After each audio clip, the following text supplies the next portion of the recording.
Good morning, students. Today we will continue with the chapter Reproduction in Animals. Today we will try to understand the female reproductive system. The female reproductive system produces eggs or ova and consists of the following. The eggs or the ova is nothing but the sex cells, or it is nothing but the gametes. And singular is ovum. Plural is ova. Ovaries. A pair of rounded shaped ovaries located in the lower abdominal cavity of a female. So abdomen means stomach. So in the lower abdominal cavity, a pair of round shaped ovary is present. So what is the function of these ovaries? Ovaries produce a female gamete, that is the ovum or the egg. Usually an ovum is released from one of the ovaries every month. So every month we see an egg is released. Okay, it alternates. Since there is a pair of ovary, one egg is released from the right ovary, the next month it is being released from the left ovary. So there it alternates. Unlike sperm, ovum is round in shape. It is bigger than sperm and stores food. Sperm was motile, it was able to move. Okay, and it had got the presence of mitochondria. But whereas in egg we see that it is non-motile structure and it has got lot of reserve food material. It is a single cell and immotile. It lacks the ability to move by nature. And it also produces female sex hormones like estrogen and progesterone. So there are two hormones that are being released, that is estrogen and progesterone by the ovaries. Next, it is a fallopian tube. Fallopian tubes are also known as oviducts. Ovum, after being released by the ovary, passes into the oviduct. Okay. Here the egg, once it is released from the ovary, it passes into the fallopian tube and the sperms fertilize the egg in the oviduct. So the sperm fertilizes the egg in the oviduct or the fallopian tube. Next is a uterus or womb. It is a pear-shaped, thick-walled muscular organ where the zygote grows into a baby. The lower narrow part of the uterus is called cervix. So, uterus or womb is thick walled. It is muscular and it is richly supplied with nutrients. Because once the fusion happens, the zygote develops into a baby in the uterus or the womb. The lower part of the uterus is called cervix. Vagina. It is a female genital organ which receives sperms from the male. So through the penis we see the sperms is received in the vagina. So the sperm is being deposited over there. Don't think just one sperm is being released. There are several million sperms that are being released. Among them, one fertilizes the egg. This is a female reproductive system. This is nothing but the ovary. This is ovary and this is the fallopian tube or the oviduct. This is a uterus and the lower end of the uterus is nothing but the cervix. And finally, this is a region where the sperm is being received. Fertilization. Inside the oviduct of the female body, the sperms and the ovum meet. So in the oviduct or fallopian tube, we see fertilization takes place. One of the sperm may fuse with the ovum to form a single cell called zygote. We know fusion of male and female gamete leads to the formation of zygote. This is called fertilization.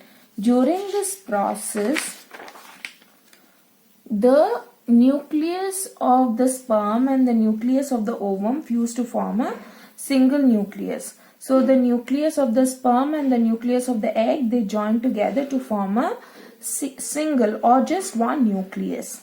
Development of embryo. So once a fusion is complete, zygote is being formed, then what is the next step?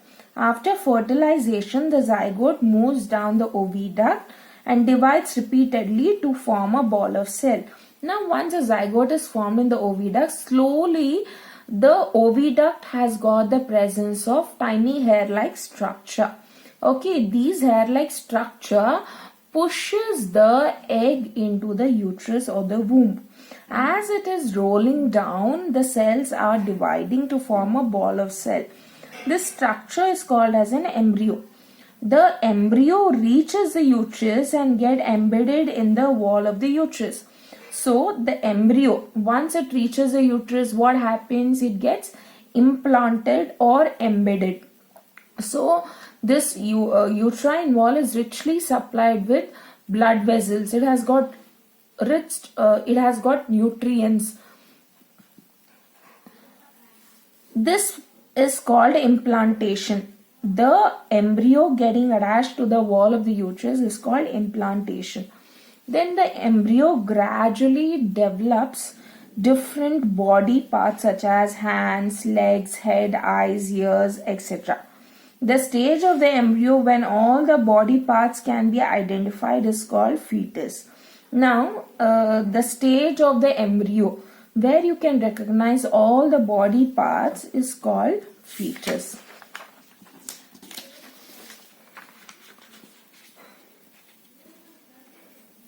A growing embryo or the fetus obtain nourishment from the mother's blood through the placenta and umbilical cord. Now, how is the nourishment reaching the developing fetus? By means of placenta and umbilical cord. Placenta is a disc-shaped organ, and through the placenta we see the umbilical cord that is arising. This is a tube-like structure. So placenta is a dish-shaped organ. From placenta we see the umbilical cord is arising. Through that the nutrients are being supplied. When the development of the fetus is complete, the mother gives birth to the baby. Once the development is complete, what happens? Then the baby comes out. The gestation. A woman having a baby in a womb is termed pregnant.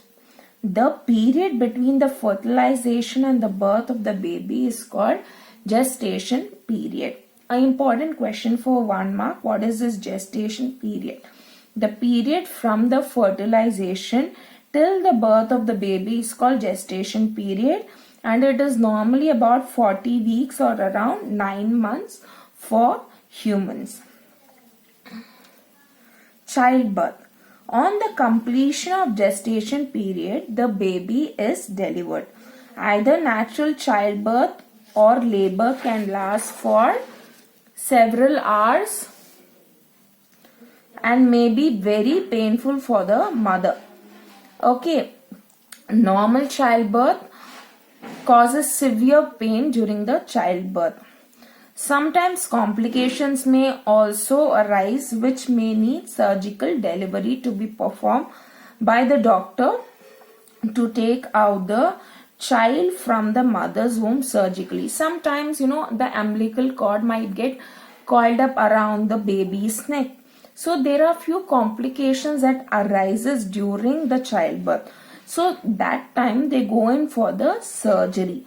And this is known as a cesarean delivery. Sometimes babies are delivered before completing the gestation period. So I think you would have heard about premature babies. So these are the babies that are delivered before the gestation period or before completing the 9 months. These are termed as premature babies and need special care. So these babies are need special care as they are born before the gestation period could be completed. And there are several factors that leads to that. Might be the food habit, the surrounding environment leads to the formation of the premature baby.